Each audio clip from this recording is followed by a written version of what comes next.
सच्चित्सुखस्वरूपाय स्वामिने तापहारिणे. We are studying Karma Yoga, Swamiji's Karma Yoga, chapter 8, the ideal of Karma Yoga. This is 22nd class, I think. So in the last class, we considered two main points, that is the struggle for freedom is seen to be common in all religions. That is one. Freedom meaning mukti, of course, which can be interpreted as mukti or nirvana, depending on the religious tradition, or even God realization, or say in the theistic religions they call it going to the Devaloka, Vishnaloka, etc. So that is first point. The struggle towards freedom is common in all religious traditions. That is first point. The second point we saw was that that freedom is the one motive or the one ideal which is preached in all the religions. So these 2 points. Now we continue the class. So we'll see this is the last chapter in the Karma Yoga, and as I told in the earlier class, Swamiji is actually taking up some of the main teachings, tenets of the Karma Yoga and considering them. And then of course there are some new points and new insights given in this chapter, but more or less it is like a recap. So continuing, Karma Yoga therefore is a system of ethics and religion intended to attain freedom through unselfishness and by good works. The Karma Yogi need not believe in any doctrine whatever. He may not believe even in God, may not ask what his soul is, nor think of any metaphysical speculation, realizing selflessness, and he has to work it out himself. So here 2 main points. The first, a simple definition is given of Karma Yoga, that is, it's a system of ethics and religion intended to attain freedom through unselfishness and good works. Simply put, this is Karma Yoga. But of course, there are many considerations to consider. Many considerations in this. That is, while carrying, while doing the work and realizing this ideal of self-selfishness, many questions come. But after all, it is a life, is it not? It's not something, it's not like we take up some work and then it is done with that. No, it's reaching the goal. It may be one life, many lives. So it is an ideal for life, right? So it's a path of a way of life itself. So many considerations come, and as we have seen in the last 6-7 chapters, many things have been considered. So, but simply put, Karma Yoga is this. It's a system of ethics and religion intended to attain freedom. Swami uses freedom here in all through Karma Yoga because it's more or less, in other way said, it is like a subsidiary of Jnana Yoga. It cannot be said subsidiary because it can independently lead to mukti or freedom. So, but so here one need not have bhakti, faith in God. See, Swamiji says this thing. You need not even believe in God or anything. But if you follow this path and go on performing this what is that? This action or the works in the unselfishness, in a more in a attitude, with an attitude of unselfishness, and it can lead to the same goal as it takes the gnani to, or the bhakta or the yogi. Swamiji says, see, this is something which is new, that Swamiji says one need not even believe in God. One who is a karma yogi need not believe in God. And Swamiji, we saw in one of the first chapter, gave Buddha as the example, one greatest karma yogi, where Buddha of course did not believe in God. He did not bother about God, rather to say. And so Swamiji gives his example, and all through his work he was working for people, for the society. What for? That he saw misery, and so he was preaching this simple religion of do good and be good, and that will take you to whatever there is to be realized. And of course there are some more teachings in the Buddhism to be considered, but simply put, that is it is right. And that way Swamiji took that as an example of one of the greatest karma yogis. So Swamiji said Buddha was one of the greatest karma yogi who has carried this ideal to its culmination, right? So here that way, so Buddha's example can be taken as somebody who need not bother about existence or non-existence of God. He just simply took this path of doing good, and it took him to the highest thing. Of course, he did meditation, all that, but in later life we see preaching and then doing, and he was concerned only about the good of the world. That's all. He didn't bother about all these metaphysical considerations of what we have in Vedanta, in the Bhakti Shastra, all that, right? So he may not, the Karma Yogi need not even believe in the existence of God, need not even know or bother about what the soul is, all that, and simply carry out this, go on doing these unselfish works, and it will take you to the goal. So Swamiji says, and this is something, a contribution of Swamiji, that usually religion, mukti, all these things, when it comes, of course God will be there, is it not? And it is so common, except in Buddhism probably, where of course Buddha, they have made Buddha himself a god.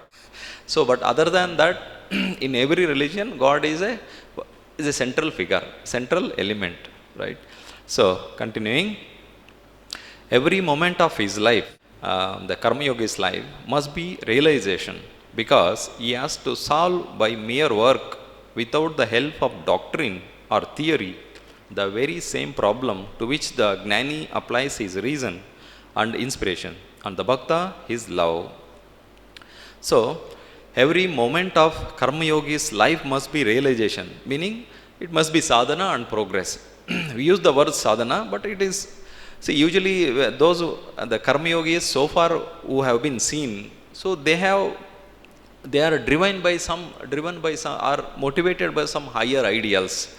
And except a few examples, Karma Yoga, it is not usually, at least in the Indian tradition so far, it is not independently pursued. It is along with, like in the Ramakrishna mission itself, it is one of the, it's a combined thing. Swamiji says, no, so we do Karma Yoga, and then Bhakti is there, Jnana is there. So it's like a Jnana Mikshitra Bhakti, Karma Jnana Mikshitra Bhakti, we say. So like that.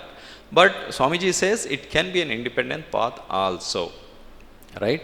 So the Karma Yogi has to solve by mere work, of course, unselfishness work, without the help of any doctrines or theories. And Swamiji said that is not required. You go on doing the unselfish works without expecting any results, and then it will take you to whatever higher thing there is, right? So next comes the question, what is this work? What is this doing good to the world? Can we do good to the world?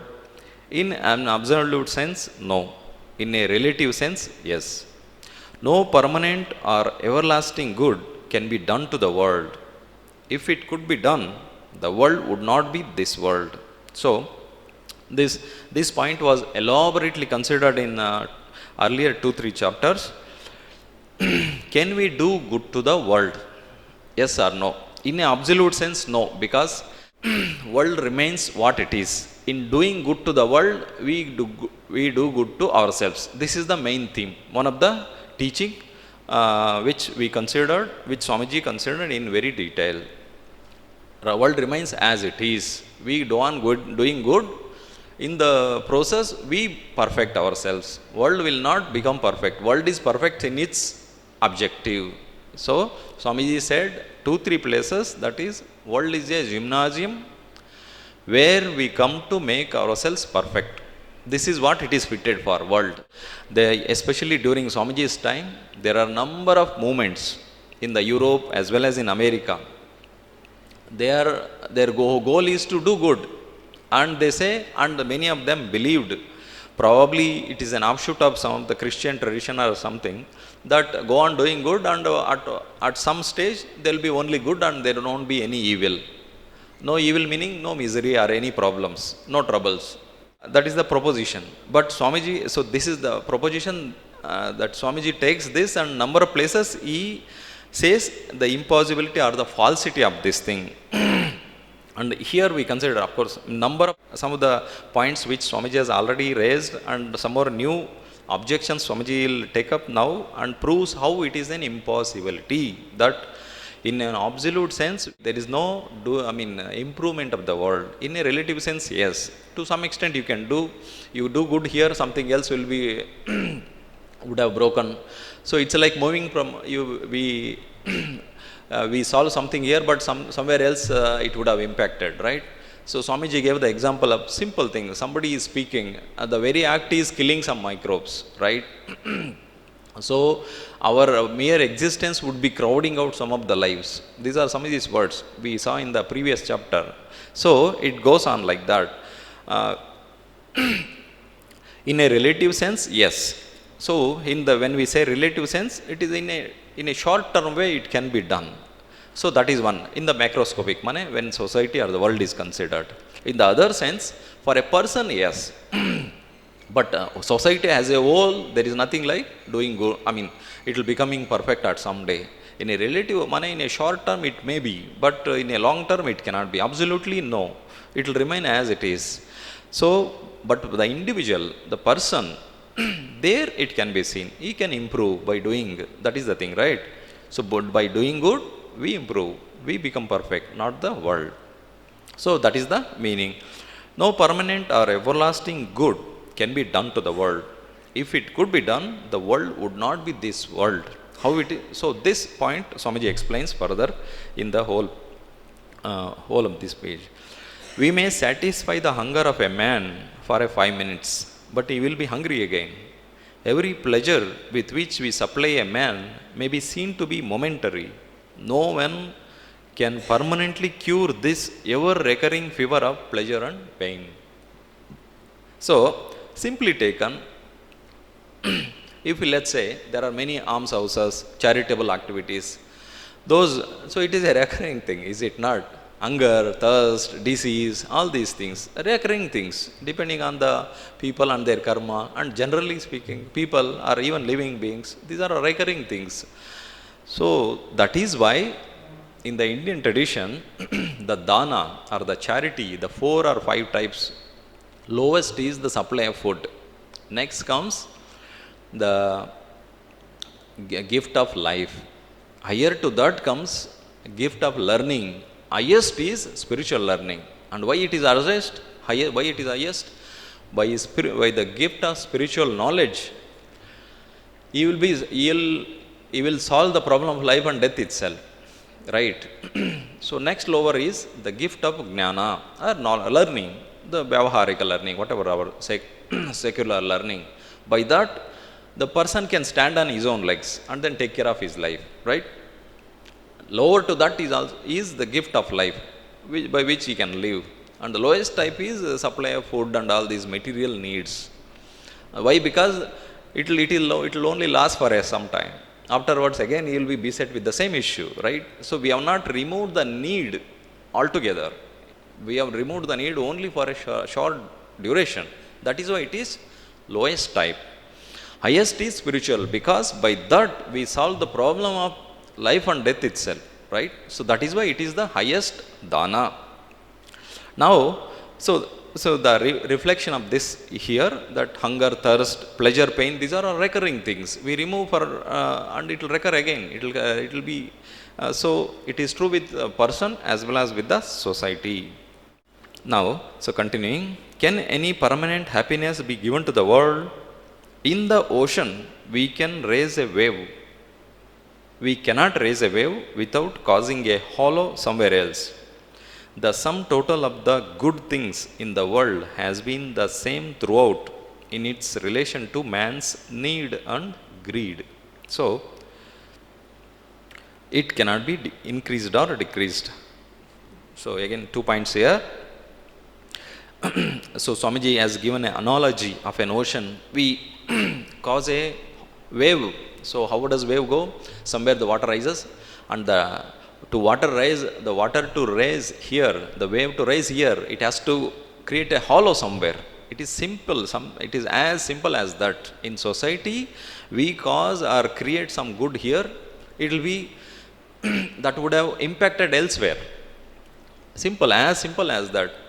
earlier, there was somebody who was saying that, so we, let's say in the earlier stages, in the long millennia ago, when the human settlements were happening, they used to cut down the forest and then create the agricultural land and then settle down, and then so they used to produce more and more food because they are settling down. So they can, by that they can produce more food, and that gave them more time and then gave rise to further advancement in civilizations. Now, so this is good for the human beings. It is actually a landmark development.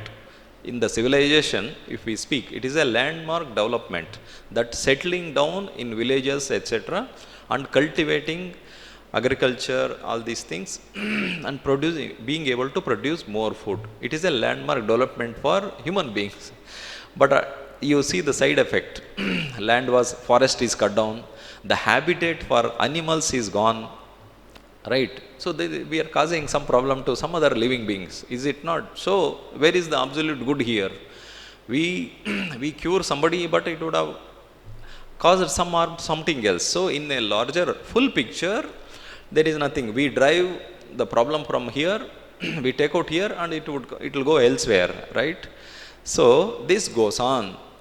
This applies in all spheres, in all planes also, right? So next point, Swamiji says, the sum total of the good things in the world has been the same throughout in its relation to man's need and greed. So when we take all the people, let us take one country or one state. Now so many people are there at a period, at a given time. Now, what are their need and greed? So if we take that, so whatever good things are the things which are needed are taken, it will be same. Now why so? Important statement Swamiji is making here, but actually it is a reflection of karma theory.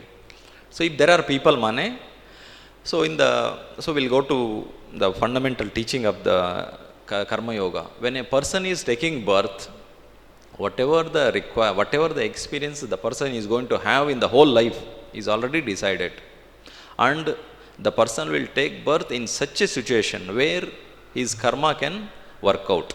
Somebody is going to attain something, somebody is going to go through so many experiences, good, bad, great, whatever it is, depending on person's journey, trajectory. So as it is in the Gita we see, so this is based on the Patanjali Yoga and Gita. In the Gita we see the person who is only half done in yoga, if he passes away, he will take birth in situation or the environment where it is conducive for his spiritual growth, for his spiritual life, right? This we see in the Gita. Similarly, in the yoga also we have a more direct teaching on this. So, so this is the basis. A person who is taking birth, already he will take birth in such a place where he can continue his life and his experiences can be had where he can progress further, right? So, taken all people together, so whatever is available, so the fact that so and so people have taken birth in a region, so their whatever needs and the environment and the conditions required for their sustained life and their experiences are already present. Prakriti has made those things, right? So like this, to some total of good things, Swamiji uses the good things here, the context is that, so whatever required things in the world has been the same throughout in its relation to man's need and greed. So that's how we have to connect it. So continuing, take the history of the human race as we know it today. Do we not find the same miseries and the same happiness, the same pleasures and pains, the same differences in position? Are not some rich, some poor, some high, some low, some healthy and some unhealthy? All this was just the same with the Egyptians, the Greeks, the Romans in ancient times, as it is with the Americans today. So, Swamiji was lecturing in America, so Swamiji is comparing earlier days with the current society, of course American society. So Swamiji says, even in the earlier civilizations and cultures, there was all these problems and it continues to be the same today. Of course, there are two things to say here in relation to this. In the earlier times, misery used to be more physical. compared to be mental. But in the modern society, misery is more mental than physical. We have so many comforts and comforts of life, etc. But the misery is more mental now. But earlier times, they did not have as many facilities, comforts, and the benefits or the gifts of the science and scientific advancements, technological advancements. They did not have all these. Even the simple transportation was not a blessing or was not in the reach of common man. Only a few had that. So they had to, the rest had to either walk, and only a few people, probably some people, had to use the bullock cart, right? And horse was only a rich man's facility. So even the transportation, which is so in the reach of everyone today, that was not so. Let's say going back 100 or 200 years ago, anywhere in the world, except some 200 years ago, anywhere in the world, even transportation was not a facility for everyone. But it is so common today. But so these comforts and facilities are common now, are in the reach of everybody. But we see in the modern days, the misery is more mental compared to the physical miseries in the earlier ages. So this Swamiji says elsewhere that earlier the misery and the problems are used to be more physical, but now we are mental. Likewise, so we move it from one plane. So earlier it was in the physical plane, now it is in the mental plane. The misery and the troubles are, right? So the same tone. All this was just the same with the Egyptians, Greeks, Romans in ancient times as it with the American today.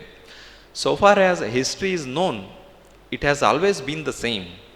Yet at the same time, we find that running along with all these incurable differences of pleasure and pain, there has been the struggle to alleviate them. Every period of history has given birth to thousands of men and women who have worked hard to smooth the passage of life for others. And how far have they succeeded? We can only play at driving the ball from one place to another. We take away pain from physical plane and it will go to the mental plane, right? The same thing. So here, of course, in saying so much about this, that doing good only is not going to help in any way. So of course, something has to be said there. So first Swamiji says, in every society, in every time, there have been many people who have worked hard for the sake of society to make the passage of life for others simple. That is, for the good of society, they have worked in various in various spheres of life. Maybe in the science, in the medicine, some are in the political freedom, some in one way or the other. In all societies, at all times, there are number of people who have unselfishly worked for the society to remove so that the life will be better for the people and the generations to come. In spite of this, has permanent lasting good has been done? This is the question Swamiji is raising. Okay? But still, so this is anyway to prove the point that doing good to the world is only relative, should be remembered. And why so much stress has been given? Those who, especially for the karma yogi, he should remember that when we take up these good works, etc., we should know, we should understand this, that the nature of the work, the nature of the results. Otherwise, usually what do we expect? We do good and we expect that it should go on. And after, let us say, after some time, if the things reverse, what will be the thing? Unless we understand the thing, if the result reverses, what do we expect? So the person will be broken hearted, he may frustrate and then he may give up. Is it not? That is why Gita said, Karmanneva adhikaraste na phaleshu kadachana. So to work, but do not have any expectations on the result. So, and that has been applied in many places also. We would have seen some places where it has been said, "Arey, let us do the work, let us leave the result to the Lord," right? So this is the application of the principle. In many ways they apply. Sometimes out of fear of defeat, out of fear of unsuccess or something else or retribution, some people do not want to attempt itself. See, this is a very important application or a derivation of this principle of Karma Yoga, that do not back out because of that. To do is your right. Effect is left to the Lord. Or let's say, okay, though, because usually people will believe in God, so that is a better way. Of course, there is a divine principle also. In every work which is undertaken, there is the 5 factors which influence the result. In the Gita, 18th chapter, we have this thing, Panchaitani Mahabaho Karanani Nibodame, like that it goes on. So the one of the factor which influences the result of any undertaking, any work, is the divine.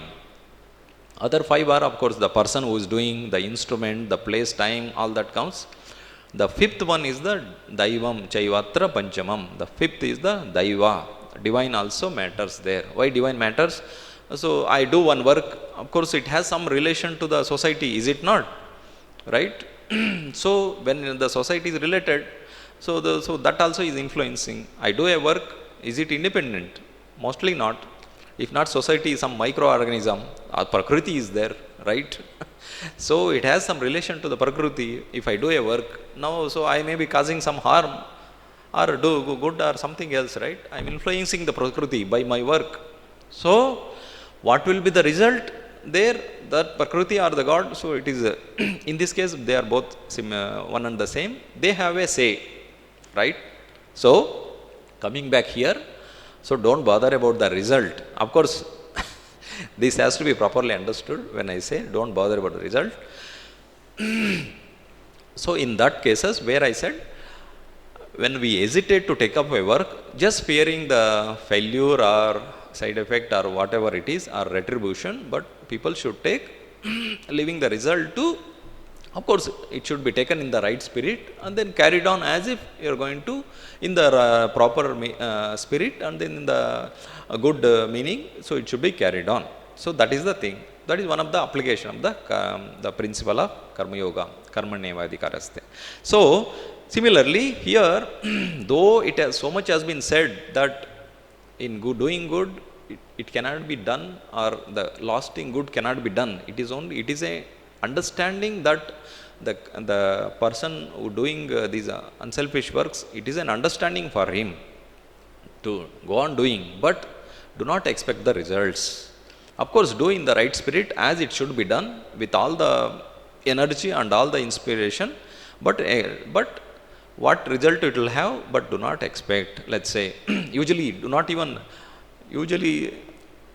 people expect at least some acknowledgement, some thank you, is it not? If that is not given, that means I am dependent now, right? So if it goes on like that, after some time the whatever that motivation is, it will wear out, right? That is not Karma Yoga. Karma Yoga you have. So here, with all this understanding, the Karma Yogi has to understand and create his align his focus such that these factors won't destabilize, will not influence the line of his life, right? We take away pain from physical plane and it goes to the mental one. It is like, now Swamiji takes an analogy to explain this. It is like that picture in the Dante's hell, where the misers were given a mass of gold to roll up a hill. Every time they rolled it up a little, it again rolled down. So here Swamiji takes the analogy in the Christian mythology. Dante's Inferno is one book based on Christian mythology, in which so many hells etc. are described. And one of the thing is, one scene is, which is usually created, painted, and is probably one of the popular scene which is painted, where some misers, those who are very miserly in the in the Buloka, on the earth, the punishment for them is, in the hell, they have to roll up something on a hill, very heavy gold, but it will roll back again after some time. Every time they roll up and roll back. So this is something. So that analogy Swamiji is quoting here. that every time they attempted to roll it up, it rolled back again. So it is like that. So we do good here, and elsewhere it has caused some harm. So all our talks about the millennium are very nice as schoolboy stories, but they are no better than that. All nations that dream of the millennium also think that of all peoples in the world, they will have the best of it then for themselves. This is the wonderfully unselfish idea of millennium. So here the another idea is taken up. The millennium is one idea in the Christian beliefs, where as per this idea or that preaching, God, or in there, of course, the Christ, when they say God, the Christ will come again and is going to rule the earth, rule the world, and there will be good everywhere. No troubles, no problems, and people will have plenty and all happiness, all go, merry making, no problems. So this is a belief or a idea which is preached under the millennium idea. Now this, the falsity and the superstitious nature of this, Swamiji is going to explain. So these ideas were very common at that time, and probably even now they may be preaching, but these were very popular at that time, 150 years ago. And so Swamiji has to, used to take up some of them and then show them the falsity of those things. Now continuing, so Swamiji says, all the talks about the millennium are very nice for schoolboys, but they are no better than that. All nations dream of the millennium. All nations that dream of the millennium think that of all the people in the world, they will have the best of it. So probably it is a variation of the millennium that it says their country will have the best of it, compared to when the millennium will come, when the God comes to rule here, their country will have the better of it. So these kind of ideas. And so Swamiji is saying the falsity of these things. Now continuing, no, so what a unselfish idea of millennium is this, Swamiji is criticizing. So next continuing, we cannot add happiness to this world. Similarly, we cannot add pain to it either. The sum total of the energies of pleasure and pain displayed here on earth will be the same throughout. We just push it from this side to the other side, and from that side to this, but it will remain the same, because to remain so is its very nature. So here, so the one after another related ideas, these are all either now pleasure and pain, happiness or sorrow, the sum total of it will be the same in the earth.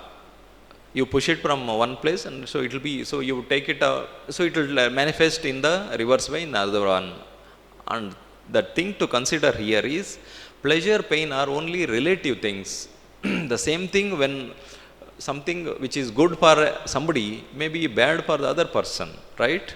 As I said, I am speaking, it is good for all of us, so we are having a discussion. Some microbes may be hurt here, is it not? AC we are running, right? So if it is causing heat outside, it may be a problem for others. There are some birds perch here on the other side. The ACs are sitting on this side. The birds may be having a bad time here. Is it not? All these ACs are sitting on this side. See, the one thing, one action, the same thing. The Gita says, none of your works will be only good or only bad. It's going to be a mixture, remember. So these are the fundamental principles. So on that we have to develop and understand the implications in our daily life, in our practical life, right? No work is going to be only good or only bad. This good, bad is only a relative term. It may be some good, some work we do, it is good for both of us or or some of us. It may have devastating thing for somebody else. Somewhere else in some of the talk, one speaker is telling milk, which is such a milk and milk-borne products, ghee, the curd, all these things, such a basic necessity in many of the countries, including India. So how the milk comes? So it is denied to the calf. partially or fully, is it not? The calf is denied of its full share. At the very source of the milk is the injustice done. You see, is it not? So we can have n number of examples like this. So this pleasure, pain, sum total is going to be the same. We only push it, manipulate here and there, and it will go from one side and it will manifest in a different way in the other side. It's like crossing the waves in the ocean, as Swamiji said. We wave rises here, but hollow is created elsewhere, right? Similarly, this ebb and flow, this rising and falling is in the world's very nature. It would be as logical to hold otherwise as to say that we may have life without death. This is complete nonsense, because the very idea of life implies death, and the very idea of pleasure implies pain. Pleasure and pain, even I think somewhere else Swamiji says, given these other ideas, these are all progressive ideas, is it not? Something which is pleasure to the baby or to the children, after they grow up, they say that it is a nonsense thing, and probably after some time it is going to be a frustrating thing for them, right? Is it not? And we also know it. It's a state of, it is corresponding, it is in relation to our state of mind, right? In the same class, if we continue for a long time, you will be waiting to run away, is it not? And probably I am also, right? So everything has its own limits and relative, right? So it goes on like that. This rising and falling is in the very nature of the world. It would be logical to hold otherwise as to say life without death, all these things. This change has to be there. Otherwise, if there is no change, there won't be world at all. Even considering at the very source of our life, mind means there are rising and falling of thoughts. If there is no thought, there won't be mind at all. No mind, no person also. At the very source of our existence, if there are thoughts, then only the mind is there. Mind means the existence of thought. If there is no thought, mind is as good as not there. If there is no mind, there is no person. It is as simple as that. So, even at the very source, Srishti itself is coming out of the in disharmony created in the very source, the Brahman, or the ultimate thing. The disturbance starts from there. Let me be many. This is the Ekoham Bahusyamaha. In the Upanishad we read, let me be many. That is the first thought, the first stirring, which is the first stir which is seen in the causal, the Brahman. From there starts the Srishti, the creation. So the variation, differentiation is at the very root of continuation of the Jagat, life in the Jagat, right? So these are all the fundamental principles of the Vedanta, so of the life itself. Now, the very idea of life implies death, and the death implies life.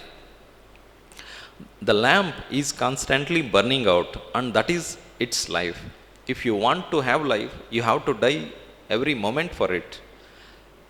Life and death are only different expressions of the same thing, looked at from different standpoints. They are the falling and rising of the same wave, and the two form one whole.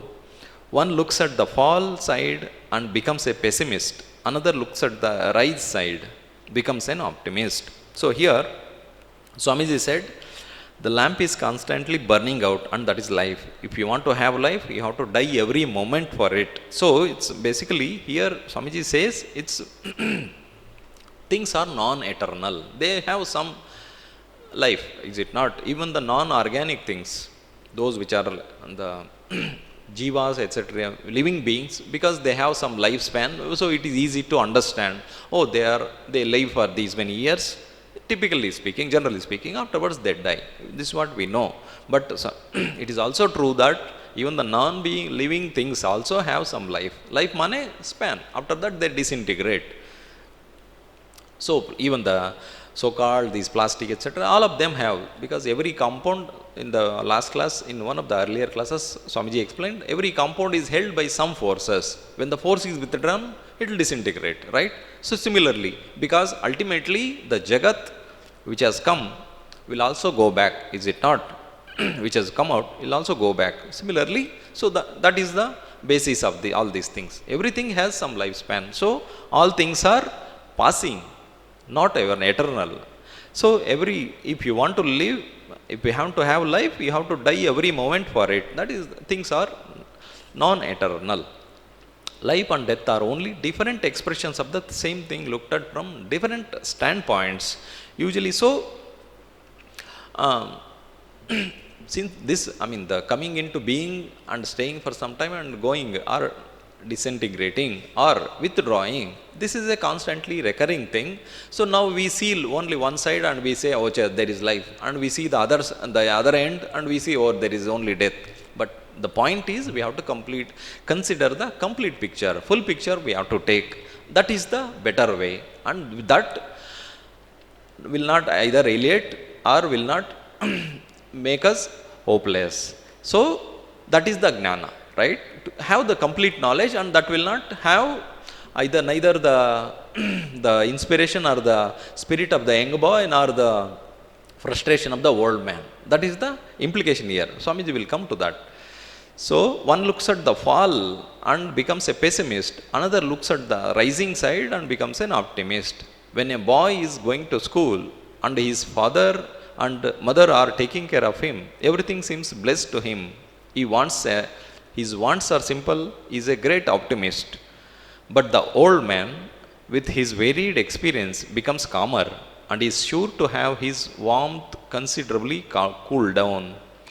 So, old nations with signs of decay all around them are apt to be less hopeful than new nations. So, same thing, that we are supposed to have the complete knowledge. The complete picture we should take in, and then we will have a balanced view of things, rather than seeing one side and then becoming elated, or seeing the other side or the discouraging side and are becoming unhappy. So that is not the case. We should take the whole view and then understand the things. That is the implication. So in saying all this, so there is a proverb in India: 1,000 years a city and 1,000 years a forest. Implies both growth and decay. That's what is implied here. This change of city into forest and vice versa is going on everywhere, and it makes people optimists or pessimists according to the side they see it. City and forest, this is usually in the human civilization, it goes on. Cities rise, civilizations rise, they go on play, and they will be vigorous, all prosperity for some time, and afterwards they perish. Slowly, gradually, over the years, centuries, they perish. Earlier we have seen the Indraprastha. It was at the height of its glory at one point. Again it was disappeared. It had disappeared. Not even name was known. Now Delhi has come up in the same place. At least they say it is the same place. Once upon a time, Pataliputra, for centuries, it was the capital of the half of the Asia. Now, so afterwards, it has gone down. Only a small town remained there. Now Patna and those things, it's a nearby place, I think, Patna. So this goes on. Earlier, even at least here, the civilization is continuing one form or the other. There are other places where civilizations have disappeared altogether. Nothing is left. So this growth and decay are the natural things, natural occurring things. So depending on which side we see it, we either become optimist or pessimist. So both are one-sided. We are to take the full picture. So this, so why Swamiji said all these examples? So Swamiji said, we cannot add happiness to this world, or similarly we cannot add pain to it. The sum total of these energies, this happiness plane, it's only relative perception. What remains, right? What remains. It's a happiness, pain, good, bad. It's a personal perception, either of a person or one group of people, right? Now one government brings in one law. It is good for some section of people. And it is bad, it is a harm for, probably a majority of the section, is it not?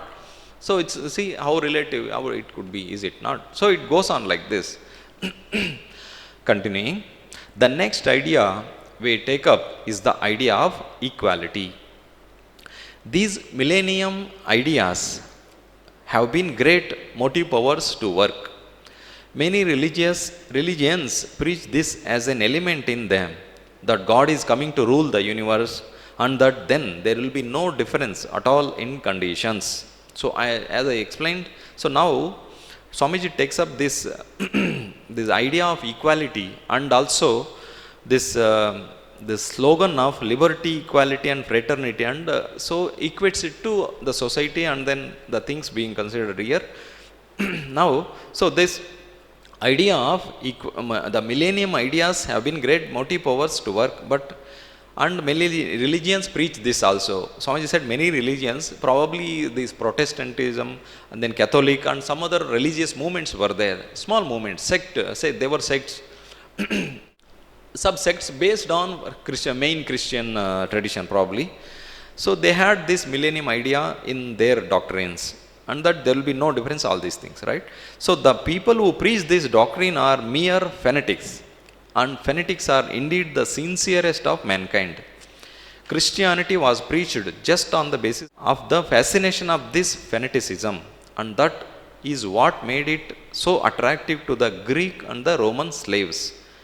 They believed that under the millennial religion, there would be no more slavery, that there would be plenty to eat and drink, and therefore they flocked to the Christian standard. So now Swamiji is referring to one movement in the early stages of Christianity when they preached some of the this millennium idea, they modified a little bit, or probably some other idea was there, they deduced or came up with this millennium idea, and that also they modified and then preached it to the masses. They saying that so God is going to come, and because there were at time this slavery was very common, and probably 30 to 40% of the population was in these in these groups of slaves. So they preached this, and then they used to convert them, and then so they used to, that's how they spread the religion that time.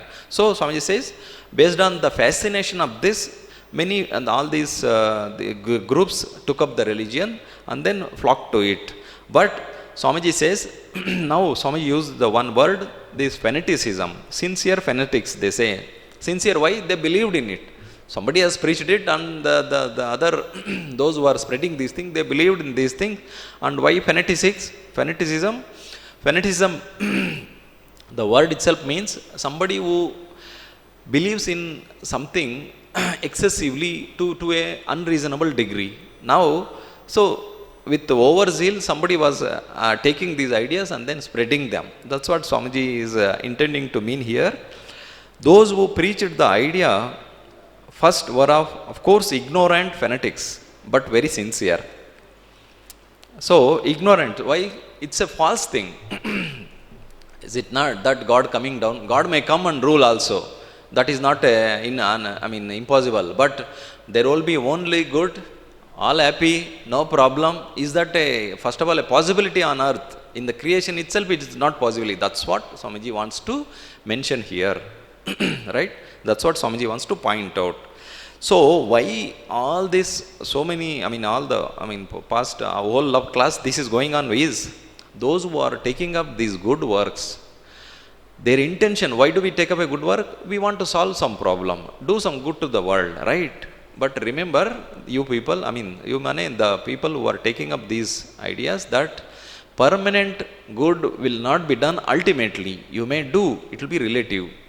It may be done for some time, etc. There may be something may coil back again, right? We should be prepared for that. But because of that, don't stop doing good. That is that's what I mentioned earlier. That is the implication also.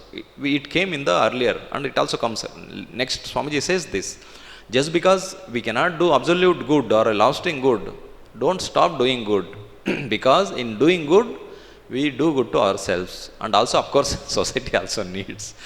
So point is, otherwise we get frustrated, is it not? If we do not know, after some time we give up, unless we understand the nature of things, nature of the world, right? That is why Swamiji is discoursing on these fundamental ideas.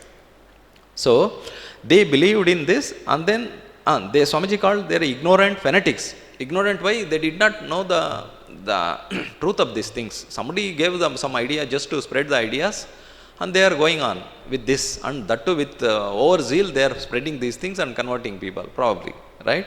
So ignorant fanatics, but very sincere. So in modern times, this millennial aspiration takes the form of equality, of liberty, equality and fraternity. This is also fanaticism. True equality has never been and can never be on earth. How can we all be equal here? Right? So this is what Swamiji is coming to. In the modern times, this millennial aspiration takes the form of liberty, equality and fraternity. Oh, this three thing is the slogan of French Revolution of the 17th, 18th centuries, where the common people wanted to revolt and get away from the rule of monarch, which was already corrupted and misrule was there. So they wanted to abolish that. They did for some, they revolted, they achieved a little bit, again it came back, and again of course they achieved it. But they had this slogan of liberty, equality and fraternity, and that was probably based on these aspirations of millennial. So Swamiji says this also is false, based on false assumptions. That's what Swamiji wanted to point out. And this was still in vogue, especially in the times of Swamiji, because they were just achieved independence and they were all colonizing was going on at the time Swamiji was preaching, is it not? So they were all full of zeal, full of conquering spirit and colonizing, capturing new islands, and they were spreading. It was success, achievement, prosperity for the European nations and America.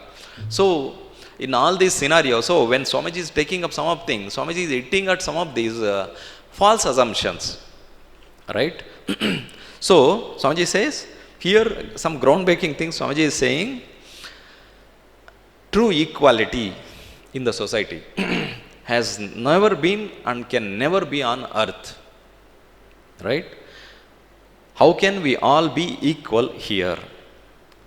This impossible kind of equality implies total death. What makes this world what it is? Lost balance. In the primal state, which is called chaos, there is perfect balance. How do all the formative forces of the universe come then? By struggling, competition and conflict. So, now again, some fundamental ideas are being brought out from the Vedanta and Hinduism. So here he says, equality, true equality, how does it, is it a possibility on the earth, meaning among people, is it a possibility? See, first of all, people come with varied endowments. Some are more evolved, some are more refined, some are more capable, some are less capable, some have different talent or skill depending on their past experiences, past lives. So all this is there. Some are powerful intellectually or otherwise, some are less. So all these are, some are more spiritual, some are less, some are not even woken up to any idea of justice, etc. So gross they are. All they care about is their own gain and their own people, probably a little bit. So all this mixture is there, right?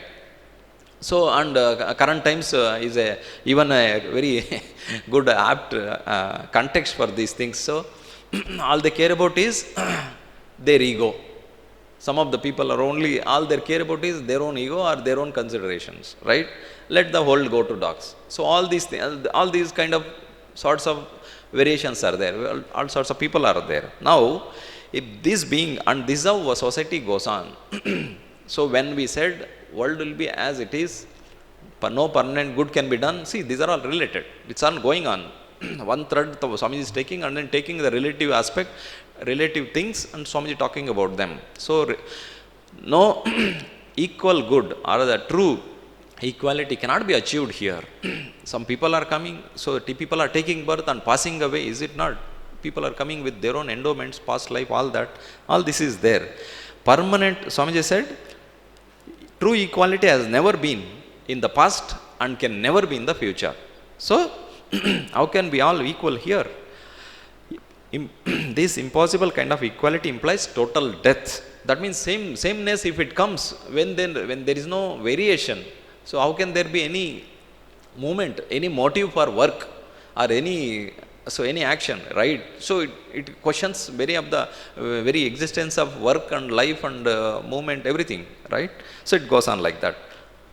Now, so just to even what is that?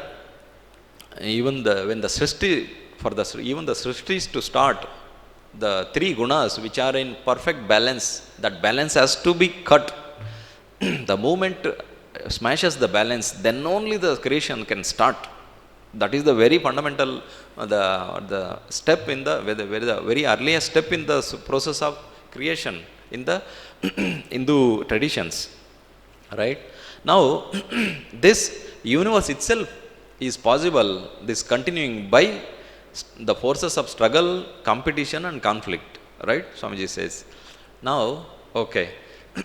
Suppose that all the particles of matter were held in equilibrium, would there be then any process of creation? We know from science that it is impossible. Disturb a sheet of water and there you find every particle of the water trying to become calm again, one rushing against the other. And in the same way, all the phenomena which we call the universe, all things therein are struggling to go back to the state of perfect balance. Again, a disturbance comes and again we have combination and creation. Inequality is the very basis of creation. At the same time, the forces struggling to obtain equality are as much a necessity of creation as those which destroy it. Now, so two forces Swamiji mentioned. In another chapter, Swamiji talks about two forces. These two forces, different forms are there. Here, Swamiji, there is one force which is working in the nature, trying to create the variation. Now, this is a very generic term, create variation.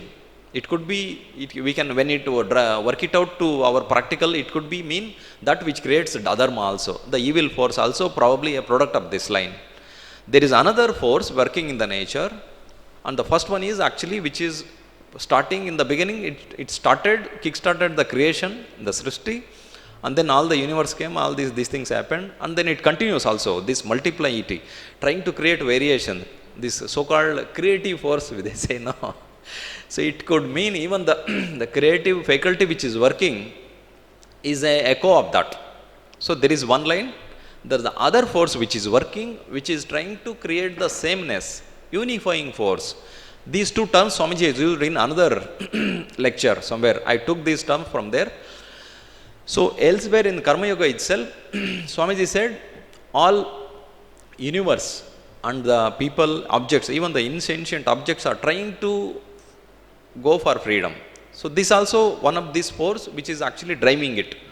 Tending towards freedom is tending towards sameness. So the effect of the second force, right? Elsewhere, the same two forces in a different name Swamiji introduced, but relatable activity, right? These two forces are working. The first force trying to create the variation, trying to create dissent or whatever we can say, it will division or create something else, create division, create. So it goes on like that. There is one term which I am not able to recall that. So the other which is trying to unify, trying to create sameness. So it will. So when we apply it to the human, our spiritual these things, so it is the one which actually helps us understand and then go towards the root, towards the source, that is towards spiritual progress, towards the Atman, etc. So the second force, that is, right? Now, so this goes on. the Swamiji gave an analogy of the water. The water you try to disturb and then it tries to regain that balance, right? Swamiji said that thing. So the one force and the other force, the explanation of that thing. The one force you gave a push, create a disturbance, right? So that force went on operating until the perfect equilibrium was restored. And how it got restored? There is another force trying to obtain that equilibrium, right? So this is the thing. Now, again a disturbance. So in the macroscopic this thing, after the pralaya, again creation comes, again srishti goes on, again it goes back to complete rest. That is the term uses. We call it pralaya or complete rest. Again srishti comes, etc. Now, at the same time, no, Swami says equality is the very basis of creation. At the same time, the forces struggling to obtain equality are as much a necessity of creation as those which destroy it. Now, that which tries to obtain equality is the second force, which is doing all the good things. I mean, of course, we cannot say that the other one is a bad one, because both are doing their duty. That's all, right? So, the forces which struggling to obtain equality are as much necessity of creation as the which are trying to destroy or which are trying to create variation, right? So this is the thing. We will see in the next class. Om Shanti Shanti Shanti Harihi Om Tat Sat.